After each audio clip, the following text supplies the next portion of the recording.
What's up, y'all? We might as well go ahead and get into part 2 of the reunion for Married to Medicine. Alright, so it leaves off where Dr. Simone is telling all the ladies that she's getting a divorce from Cecil. I mean, Heavenly is crying like a child, okay? She is saying that, Simone and Cecil is what they all look up to in terms of a good, wholesome marriage. And she claims that she didn't know it was for real. And of course, bravo, they brought back the receipts to where Dr. Simone was telling Heavenly that, this isn't real, and Cecil is out here doing the most. So look, Heavenly knew. She definitely knew what was up. So then we got Quad. She's breaking down on the side, crying, squeezing out tears. And then, Heavenly asked Simone, did the show play any part in her decision to divorce Cecil? And Simone's like, look, let me make this crystal clear for everybody. Cecil has been unavailable for me and the kids for 10 years. Okay? And, Toya, she says that Cecil doesn't want a divorce. Simone got the yelling, explaining that she doesn't feel loved, and she's just sick and tired of being sick and tired of not being that wife that she deserves to be. Okay? So, look, at the end of the day, I totally understand where Simone is coming from. Cecil is in another world. And as we saw in the reunion, Cecil has a best friend that is a female. And when talking about this female, he clearly stated that he loves her. Now you can tell the whole world that you love your best buddy, which happens to be a female, but you can't say you love your own wife. Okay? Something is clearly wrong here. And the clock has been ticking on their marriage anyway. So it's time to move on. All right? Now, Jackie, she sat down, in between Simone and Toya, like they was about to pop off. We know good and well Simone is all bark, no bite.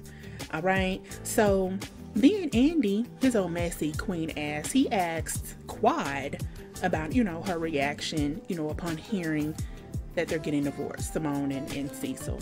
And Quad, she turned on the waterworks child. She explained, when you give what you got and the person is asking for more, it hurts. The goddamn Academy Award goes to Quad. Okay? I mean, really.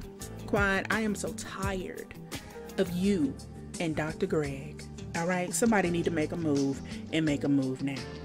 All right, so moving on. Jackie said that she's known Cecil longer than she's known Curtis, and that she was initially mad when Dr. Simone told her of the divorce, but she's willing to support her friend as well as Cecil. So she wants the best for them, and she wants them both to be happy. Now, by this time, Mariah is still hid in the dressing room. She had Michael Myers is outside her door, and she's scared to death. Okay, again, none of these girls are gonna pop a grape. We already know this. Okay, so it's just all antics at this point. So Andy brings in all the husbands, and they're kind of sitting in this bar style setting. Clearly we can see that Eugene lost weight. Okay, Eugene lost 40 pounds. Okay, and he looks really, really good. Again, he's the best looking man on the show. Lucy is still living in the house with Mariah and her husband, and that man, you can tell, he don't give a shit about Lucy being in his house. But it ain't nothing he can do. And Dr. Damon, he's still quiet as ever. He didn't grow out his little beard, so Dr. Scott, he's happy to be there, child. And Cecil, he's trying to fight back tears. And again, Curtis is just happy to be on the damn show, because we already know Curtis was almost missing in action for a while until Jackie took his tall ass back. And Dr. Greg is still ugly as ever. Now let's go ahead and talk about Dr. Greg, okay? Because Dr. Greg said that, because he's married to an alpha female, that, he was supporting infidelity. Again, I don't understand why Quiet is married to this bucket of chicken. I don't understand. Dr. Greg is on his high horse, and somebody need to knock him down. Somebody need to really let him know that you really not going to do better than Quiet at this point. Okay? And Dr. Eugene said that, he doesn't, really masturbate every day as Toya thinks. Eugene said that Toya, her freak number is not at a 10, and that his is more of a 5. Okay, I'm so tired of these two with the whole sex situation. Both of y'all just get it together. All right.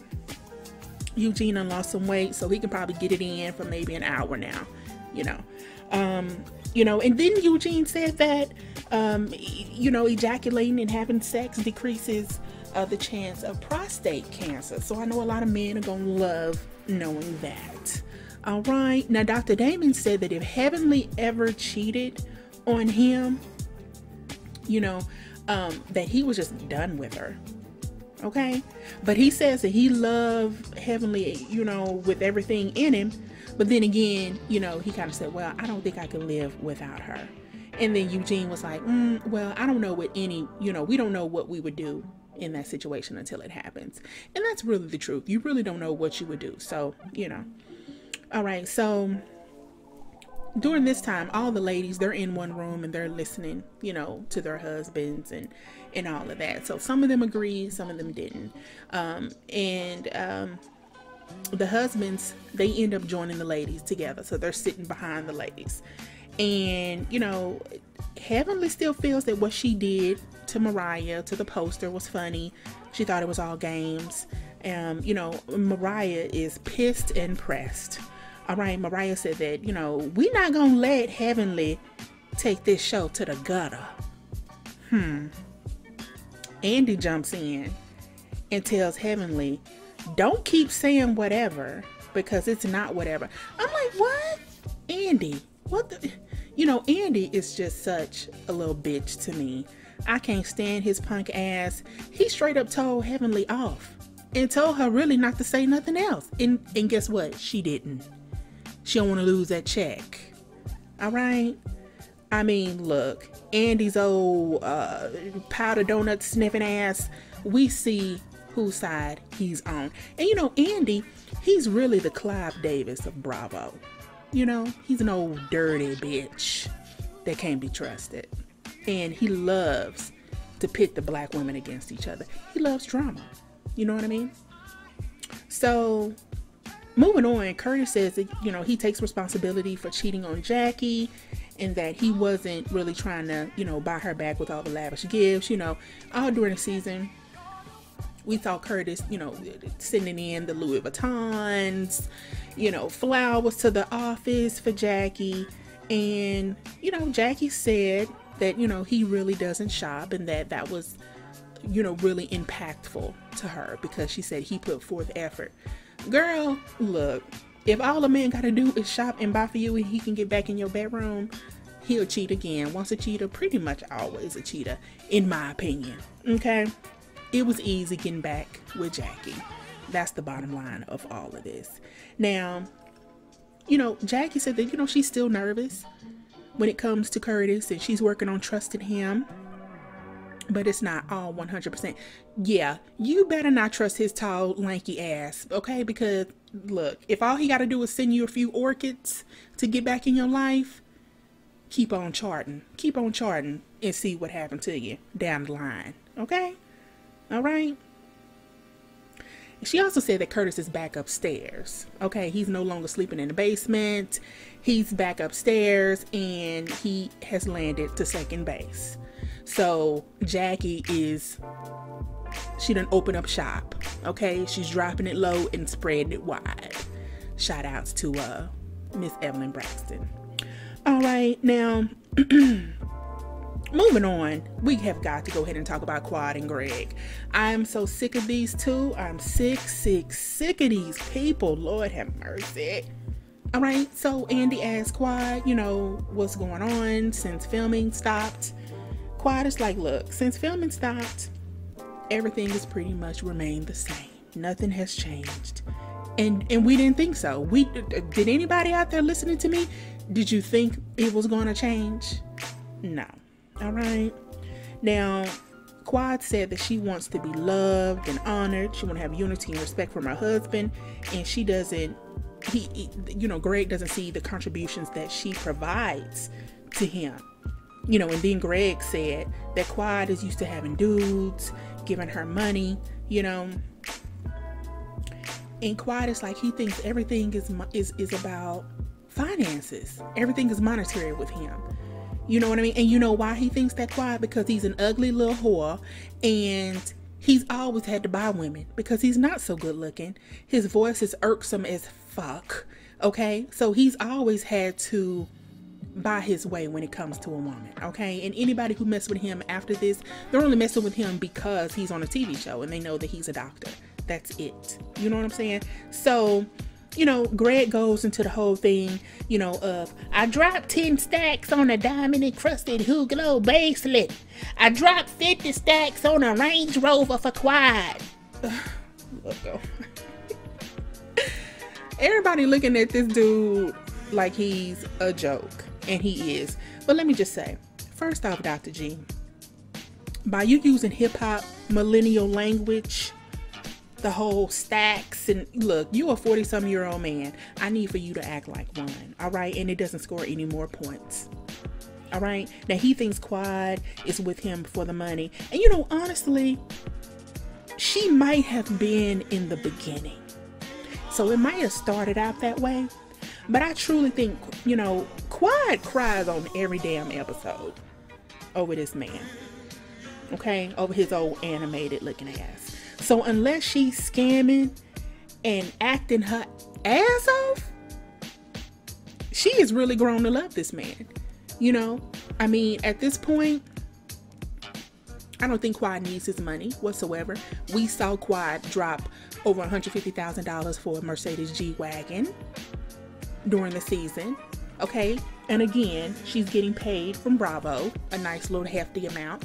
She's also on Sister Circle, which is a TV One production. She has a cookbook and her little doggy line, clothing line, and all of that. So, the girl she has money. She don't really need this man. All right, with his old slobbering ass.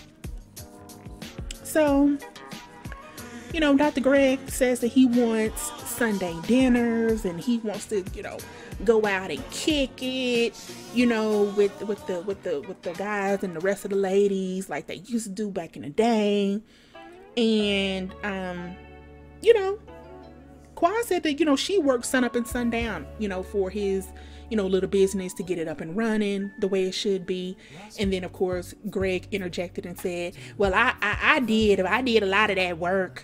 Of course, Quad got to yelling and, crying and talking about how, much she helped to get his office up and running and everything. And all the ladies and, everybody's just looking at Quad like she's a fucking loser.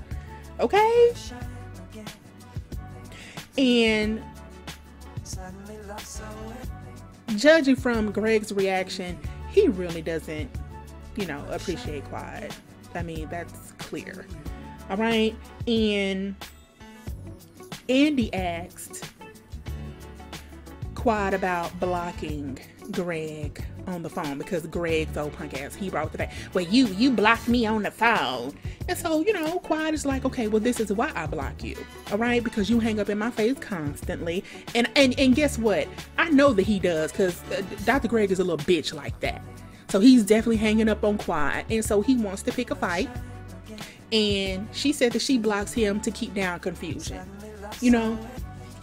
And I don't blame her for that, you know, so, you know, whatever. And she was like, okay, it's a pissing contest with this guy. It's tit for tat, it's petty, and it's an everyday situation with this dude.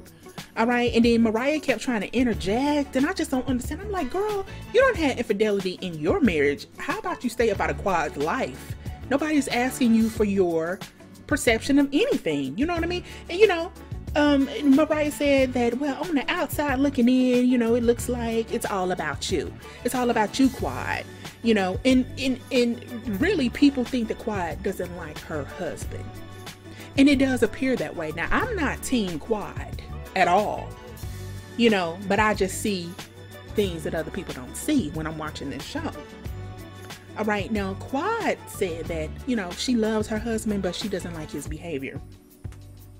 And I agree with her, because first off, this dude, during their focus meeting, we all saw that he tumbled his big ass on the floor and started frothing at the mouth.